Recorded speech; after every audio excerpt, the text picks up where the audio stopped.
एक बार पुनः आप लोग के बीच उपस्थित हो गया हूँ। बीपीएससी प्रारंभिक परीक्षा सीरीज के अंतर्गत आज का हमारा विषय है सामान्य भूगोल। तो देर न करते हुए आगे बढ़ते हैं। हमारा पहला प्रश्न है, निम्नलिखित में से कौन सा सौरमंडल का भाग नहीं है। हम सभी जानते हैं कि क्षुद्र ग्रह या धूमकेतु ग्रह तो खैर मतलब सौरमंडल का मुख्य भाग ही है। तो इन तीनों में से सिर्फ निहारिका ही एक ऐसा नाम आपको लग रहा होगा जो कि सौरमंडल का भाग नहीं है। सौरमंडल का निर्माण 4.6 बिलियन वर्ष पूर्व हुआ है और सौरमंडल में सूर्य और ऐसे खगोलीय पिंड सम्मिलित होते हैं जो गुरुत्वाकर्षण बल के कारण एक दूसरे से जुड़े रहते हैं। इनमें ग्रह, बौने ग्रह, प्राकृतिक उपग्रह, क्षुद्र ग्रह, उल्काएं, धूमकेतु और खगोलीय धूल आदि शामिल है, जबकि निहारिका जो है वो सौरमंडल का भाग नहीं है। तो इस प्रश्न का सही उत्तर क्या होगा? निहारिका होगा, जो कि सौरमंडल का भाग नहीं है। आगे बढ़ते हैं मित्र। दूसरा प्रश्न हमारा है, सौरमंडल का प्रधान आकाशीय पिंड कौन सा है। तो सौरमंडल का प्रधान जो होता है वो सूर्य है। सूर्य ही सौरमंडल, सौर का मंडल का अर्थ ही हो गया कि सूरज का मंडल, अर्थात इसका प्रधान जो है वो सौर्य है, मतलब वो सूर्य है और उसके चारों तरफ परितः सारे ग्रह, क्षुद्र ग्रह, उल्काएं, ग्रह सब चक्कर लगाते हैं। तो इसका उत्तर सही है, वो है सूरज अर्थात सौर्य। तीसरा प्रश्न, वैज्ञानिक जिन्होंने सर्वप्रथम खोज की कि पृथ्वी सूर्य के चारों ओर घूमती है या थे। तो इसका सही उत्तर कोपरनिकस है और इसके पीछे एक बड़ी ही रोचक घटना भी घटी थी कि जब पहली बार कोपरनिकस ने यह बताया कि जो हमारी दुनिया है वो हीलियोसेंट्रिक है, अर्थात कि सूरज बीच में है और पृथ्वी उसके चारों ओर चक्कर लगाती है। तो उस समय के तत्कालीन जो चर्च था वो काफ़ी विरोध किया, इनको काफ़ी यातनाएं भी दी गई, क्योंकि जो हमारा बाइबिल भी ये कहता है कि जो पृथ्वी है, जो पृथ्वी नहीं, जो हमारी दुनिया है वो जियोसेंट्रिक है, अर्थात कि पृथ्वी उसके केंद्र में है और सूर्य चारों ओर उसके चक्कर लगाता है। जबकि पहली बार कोपरनिकस ने ये बताया था, इसको भी हम लोग याद रखेंगे कि 1914 ईस्वी में उनकी हस्तलिखित पुस्तक लिटिल कमेंट्री में पहली बार ये बताया कोपरनिकस ने कि सूरज ब्रह्मांड के केंद्र में है और पृथ्वी उसके चारों ओर परिक्रमा करती है। हालांकि इसके बहुत पहले भारत के खगोलविद थे वराहमिहिर, उन्होंने यह बताया था कि चंद्रमा जो है वो पृथ्वी का चक्कर लगाती है और पृथ्वी जो है वो सूर्य का चक्कर लगाती है। तो हमारा जो खगोलीय जो विद्या था, भारत का जो प्राचीन खगोलीय विद्या था, यह काफ़ी पहले इसको बता दिया था, लेकिन मान्यता उसकी पूरे विश्व स्तर पर नहीं मिली। कोपरनिकस को मान्यता मिली। तो आगे बढ़ते हैं मित्र। हमारी आकाशगंगा के केंद्र की परिक्रमा करने में सूर्य को समय लगता है। आकाशगंगा के केंद्र की परिक्रमा करने में सूर्य को कितना समय लगता है? तो इसका उत्तर है 25 करोड़ वर्ष। इसको याद रखेंगे, 25 करोड़ वर्ष लगता है इसको पूरे चक्कर लगाने में। आगे बढ़ते हैं मित्र। हमारे अंतरिक्ष में कितने तारामंडल हैं? तो इंटरनेशनल एस्ट्रोनॉमिकल यूनियन IAU के अनुसार अंतरिक्ष में कुल 88 तारामंडल है, इसको याद रखेंगे। और अधिकांश जो तारामंडल है वो दक्षिणी गोलार्ध से देखा जा सकता है, इसलिए ये काफ़ी इम्पोर्टेंट है, इसको याद रखेंगे। 88 जिस तारामंडल के तारे ध्रुव तारे की ओर संकेत करते हैं वह है सप्तऋषि, उसको याद रखेंगे। ये काफ़ी पहले से अन्य परीक्षाओं में पूछे गए हैं, बीपीएससी में तो पूछा ही गया है। ये सप्तऋषि इसका उत्तर होगा। अगला प्रश्न हमारा है कि जिस ग्रह का कोई उपग्रह नहीं होता है, तो बुध एक ऐसा ग्रह है जिसका कोई उपग्रह नहीं है। इसको याद रखेंगे। मंगल और नेपच्यून का है, प्लूटो सौरमंडल से बाहर हो चुका है, इसको भी हम लोग याद रखेंगे। सौरमंडल में 2 ग्रह ऐसे हैं, बुध और शुक्र, जिसका कोई उपग्रह नहीं है। तो शुक्र इस ऑप्शन में नहीं दिया हुआ है, बुध का नाम है, तो बुध उसका सही उत्तर होगा।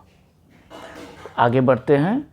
सौरमंडल का सबसे सर्वाधिक गर्म ग्रह कौन सा है? तो इसका उत्तर शुक्र होगा। इसको चमकीला ग्रह भी कहा जाता है। इसके वायुमंडल में 99% के लगभग में CO2 से बना हुआ है, कार्बन डाइऑक्साइड से बना हुआ है। और कार्बन डाइऑक्साइड गैस एक ऐसा गैस होता है जो कि सूर्य की गर्मी को सोख लेता है, इसलिए यह ग्रह जो है ये काफ़ी गर्म ग्रह होता है, बहुत ही गर्म होता है। इसका तापमान जो होता है, मध्यमान तापमान, वो 464 डिग्री सेल्सियस होता है। आगे बढ़ते हैं। इसी से संबंधित अगला प्रश्न भी है, इवनिंग स्टार किसे कहा जाता है? तो शुक्र ग्रह पर गर्मी होने के कारण, सूरज की गर्मी को सोख लेने के कारण वो इतना गर्म होता है कि वो काफ़ी चमकीला होता है, इसलिए सुबह में वो दिखाई देता है, तो सुबह का तारा भी कहा जाता है, मॉर्निंग स्टार। और शाम के समय में भी दिखाई देता है, जिसे सायंकाल का तारा या इवनिंग स्टार कहा जाता है। इसी तरह मंगल को लाल ग्रह कहा जाता है, और बृहस्पति सौरमंडल का सबसे बड़ा ग्रह है, जबकि शनि वलयों से युक्त होता है ये। और ग्रहों के बारे में फैक्ट दिए हुए हैं, इसको याद रखेंगे, ये आपके लिए बहुत उपयोगी साबित होगा। पृथ्वी तक पहुंचने के लिए सूर्य से चला प्रकाश का समय कितना लेता है? ये तो बहुत बार पूछा गया है। 8 मिनट का समय लगता है। इसको 8 मिनट 19 सेकेंड इसका सही उत्तर है। 8 मिनट 19 सेकेंड, 8 मिनट हम लोग जनरली इसको याद रखते हैं। अगला प्रश्न है, पृथ्वी को सूर्य के परिक्रमा करने में कितना समय लगता है? तो हम सभी जानते हैं 365.25 दिन। इसको अगर इस तरह से हम लोग देखें तो 365 दिन 6 घंटे 9 मिनट और 9.51 सेकंड समय लगता है। इसी को कहा जाता है एक सौर दिवस कहा जाता है। इस सौर दिवस को ट्रॉपिकल वर्ष भी कहा जाता है, इसको याद रखेंगे, ट्रॉपिकल वर्ष। आगे बढ़ते हैं मित्र। पृथ्वी परिक्रमण करती हुई एक प्रति मिनट में करीब करीब कितना दूरी तय करती है? तो हम सभी जानते हैं कि पृथ्वी का जो घूर्णन गति है, जो मतलब कि अपनी धुरी पर 23 घंटे 56 मिनट में एक चक्कर लगाती है। अर्थात पृथ्वी एक पूर्ण चक्कर लगाने में 24 घंटा उसको हम लोग मान लेते हैं, 23 घंटे 56 मिनट लगता है। तो ये अगर इसका चाल निकाला जाए तब निकलेगा 1670 किलोमीटर प्रति घंटा, मतलब एक घंटा में 1670 किलोमीटर होगा। क्योंकि इसकी परिधि जो होती है, विषुवत रेखा पर इसकी परिधि होता है 40,090.25 किलोमीटर होता है। तो उससे अगर हम लोग भाग दें तो 1670 किलोमीटर प्रति घंटा होगा। अगर उसको फिर हम लोग मिनट में बदलें तो प्रति मिनट का अगर देखा जाए तो 1670 किलोमीटर, और उसको सेकंड में अगर मिनट में बदल दें तो 27.8 किलोमीटर प्रति मिनट होगा, जो कि दिए गए विकल्प में से कोई भी नहीं है, इसमें से कोई नहीं है। इसलिए इसका सही उत्तर जो होगा वो होगा 27.8 किलोमीटर प्रति मिनट। पृथ्वी पर मरुस्थल या मरुभूमि होने की संभावना सबसे अधिक कहाँ होती है? सबसे अधिक होती है 23 डिग्री अक्षांश पे होता ही है। इसका कारण ये है कि पृथ्वी पर उष्ण शुष्क मरुस्थलीय जो जलवायु का विस्तार है वो 15 से 30 डिग्री अक्षांश के बीच मिलता है। इसलिए पृथ्वी पर मरुस्थल बनने के 4 भौगोलिक जो स्थितियां हैं उसमें 30 डिग्री अक्षांश के आसपास उच्च वायु दाब का पाया जाना है। यहाँ हवाएं ऊपर से नीचे की ओर चलती रहती हैं। फलस्वरूप यहाँ वर्ष भर मौसम साफ बना रहता है। सहारा और ऑस्ट्रेलियन मरुस्थल इसी के अंतर्गत आते हैं। दूसरा जो इसका तथ्य होता है वो महाद्वीपों के पश्चिमी तट पर मरुस्थल 20 से 30 अक्षांश के बीच मिलते हैं। संभवतः हवाओं का पूर्वी मुखी होना इसका कारण है। महाद्वीपों के पूर्वी भाग में प्रवेश करने वाली व्यापारिक हवाएं पश्चिमी भाग तक पहुंचते पहुंचते शुष्क हो जाती है।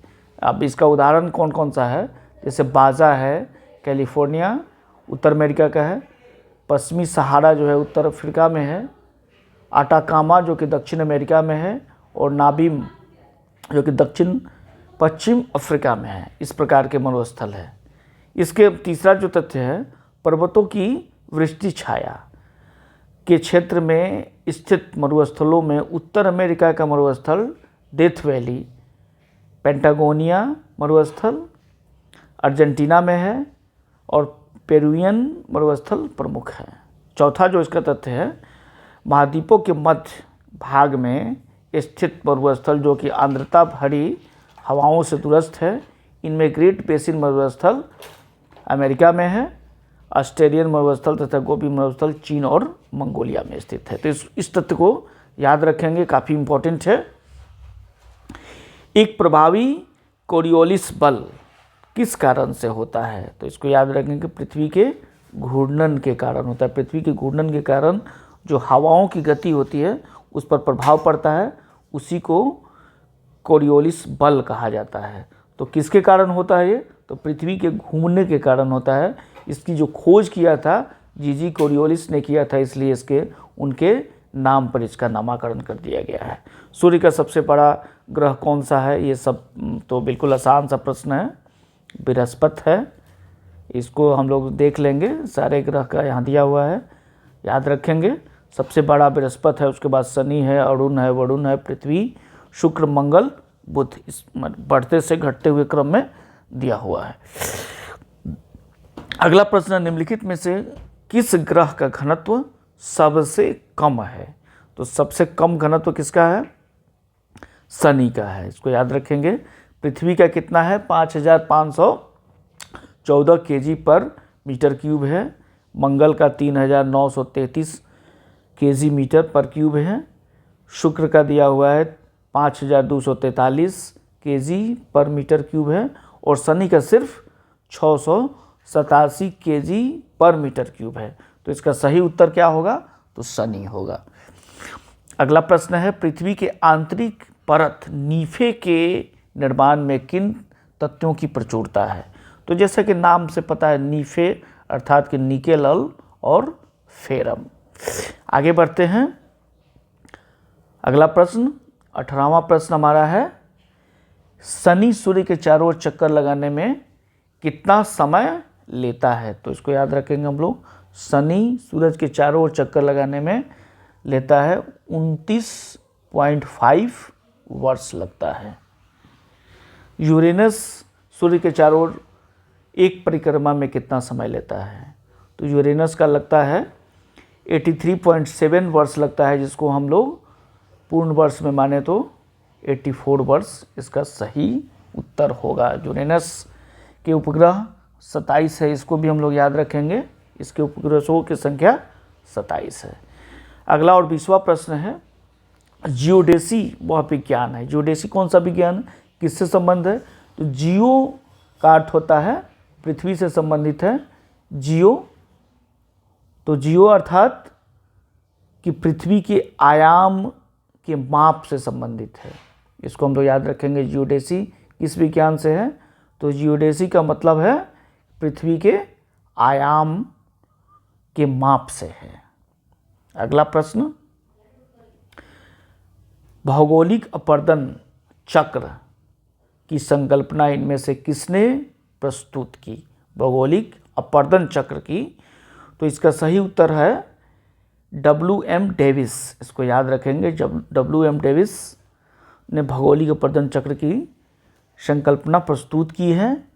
वही वाल्टर फ्रैंक ने डेविस के सिद्धांत का संशोधन करते हुए इसमें अपना संकल्पना प्रस्तुत की थी, लेकिन मूल रूप से जो संकल्पना प्रस्तुत किया था तो WM डेविस ने किया था। इसको याद रखेंगे। अगला प्रश्न 22वां प्रश्न, किसी स्थान का मानक समय स्टैंडर्ड टाइम निर्धारित किसके आधार पर होता है? तो ये होता है प्रधान मध्याह्न रेखा पर। प्रधान देशांतर रेखा को एक इसमें बहुत अच्छा फैक्ट दिया हुआ है, इसको हम लोग याद रखेंगे कि प्रधान देशांतर रेखा को अंतर्राष्ट्रीय देशांतर रेखा या ग्रीनविच देशांतर नाम से भी जाना जाता है। ग्रीनविच कहाँ पे है? इंग्लैंड में है, और इंग्लैंड के लंदन के नीचे वाले भाग पे ये पड़ता है। यह रेखा इंग्लैंड के ग्रीनविच स्थित रॉयल ग्रीनविच ऑब्जर्वेटरी से होकर गुजरता है, और यहाँ से समय का मापन होता है GMT, जिसको कहा जाता है ग्रीनविच मीन टाइम। और भारत में जो समय का मापन होता है वो IST कहलाता है, इंडियन स्टैंडर्ड टाइम। इलाहाबाद के पास वो देशांतर रेखा गुजरती है। 180 देशांतर रेखा को याद रखेंगे अंतर्राष्ट्रीय तिथि रेखा, इंटरनेशनल डेट लाइन के नाम से जाना जाता है।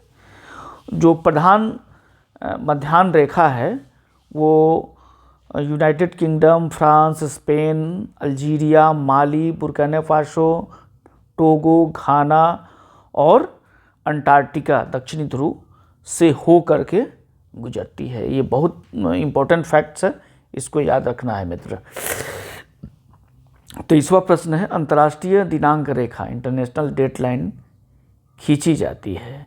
तो ये प्रशांत महासागर से होकर के खींची जाती है, इसको हमको याद रखना है। निम्नलिखित में कौन सा महाद्वीप क्षेत्रफल के अनुसार सबसे बड़ा है? तो निम्नलिखित में यहाँ दिया हुआ है। वैसे तो क्षेत्रफल में सबसे बड़ा है एशिया, लेकिन एशिया नहीं दिया है, तो एशिया के बाद जो सबसे बड़ा क्षेत्रफल है वो है अफ्रीका का। अगर यहाँ पे हम लोग देख सकते हैं, बाकी सारे इस तो काफ़ी कॉमन फैक्ट्स हैं, इसको आप पहले से भी जानते होंगे, लेकिन याद रखना है। निम्नलिखित में से किस महाद्वीप में सबसे अधिक देश है? तो सबसे अधिक देश वाला महाद्वीप अफ्रीका है, इसको याद रखेंगे। अफ्रीका में कुल 54 देश हैं, यूरोप में 51 देश है, एशिया में 50 है, उत्तर अमेरिका में 23 और दक्षिण अमेरिका में 12 है। तो इस प्रकार अफ्रीका में सबसे अधिक देशों की संख्या है 54। सर्वाधिक उत्तरी दक्षिणी अक्षांशीय लंबाई वाला देश, ये आता है हमेशा परीक्षा में, सिर्फ BPSC में नहीं और भी परीक्षाओं में आता है। 65 BPSC में भी आया था। आप अगर चिली का नक्शा देखेंगे तो बिल्कुल इस तरह से वो देश बना हुआ है, बिल्कुल लंबा सा दिया हुआ है। यहाँ इस अक्षांश से होते हुए इस तरह से फैला हुआ है पूरा एकदम। तो इसका सही हो जाएगा उत्तरी दक्षिणी सर्वाधिक लंबाई वाला अक्षांशीय लंबाई वाला देश चिली होगा। अगला प्रश्न है, निम्नलिखित में से किस देश में सर्वाधिक द्वीप हैं? तो ये बहुत अधिक पूछा जाता है, सिर्फ BPSC में ही नहीं, रेलवे और BSSC या फिर बिहार ही नहीं, ये सेंट्रल गवर्नमेंट के भी जितने परीक्षाएं होती हैं उसमें भी ये प्रश्न पूछा जाता है। तो इसका सही उत्तर इंडोनेशिया होगा। इंडोनेशिया में कुल 17,508 द्वीप हैं, मतलब द्वीपों का एक समूह है हम कह सकते हैं।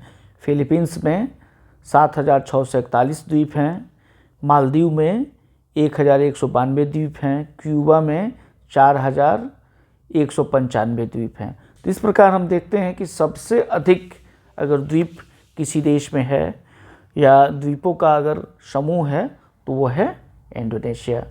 वीडियो कैसा लगा मित्र? अपनी राय ज़रूर देंगे और ये भी बताएंगे कि यह वीडियो आपको कैसा लगा। बहुत बहुत धन्यवाद। Thank you.